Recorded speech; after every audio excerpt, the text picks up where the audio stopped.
এনসিপির খেলা প্রায় শেষ পর্যায়ে। নির্বাচন কমিশনও তাদেরকে শাপলা প্রতীক দিবে না।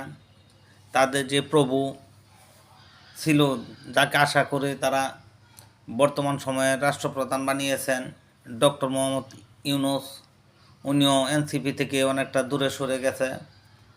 আগামী ফেব্রুয়ারিতে নির্বাচন হবে। নির্বাচন কমিশনও সঠিক অবস্থানে বসে রয়েছে। জাতীয় প্রতীক দেওয়া যাবে না। তাদের কপালে আছে থালাবাটি, বেগুন, মূলা সহ অন্যান্য কিছু। তারাও ঘু ধরে বসে আছে। নির্বাচন হলে আল্লাহ নির্বাচিত যে কোনো একটি সরকার আসবে। জনাব মোহাম্মদ ইউনূস সাহেবও চেষ্টা করতেছে। ওনার যে কর্মগুলি ছিল ওটি উনি সমাধান করা শেষ হয়ে গেছে। অন্যের গাড়ে পাড়া দিয়ে যেই মামলাগুলি আছিল শেষ করে দিয়েছে, এবং যে পাওনা দাওনা ছিল ওটিও দেওয়া লাগবে না, আরও 10 বছর দেওয়া লাগবে না। এই নানান তার ওনার যে ফন্দি ফিকির আছিল ওটি কমপ্লিট হয়ে গেছে। পূর্বের দেশগুলিকে আশ্বস্ত করছে আমি ফেব্রুয়ারিতে নির্বাচন দিয়ে আমি পূর্বের কাজে ফিরে যাব। তার মানে ওনার কাম কাজ সব শেষ।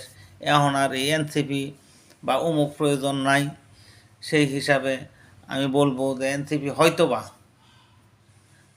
এই প্রথম সারির যারা আছে, হাসনাত আবদুল্লাহ, সারজিস আলম, এরা মিলিয়ে কিছুদিন একটা আন্দোলনের চেষ্টা করব। হয়তো বা কোনো কারণে হয়তো ফেব্রুয়ারি নির্বাচন টাইম পাস করার জন্য চেষ্টা করব। যেহেতু টাইম পাস করতে পারলে তারা তো আর ক্ষমতায় আসতে পারবে না নির্বাচনে, ভোটের মাঠে তেমন তাদের ভোট নাই। সেই হিসেবে আর কিছুদিন দেখা গেল। গতকালকে একটা এই লাইভে দেখলাম হাসনাত আবদুল্লাহ রাস্তার মধ্যে মাছের পোনা ছাড়ছে।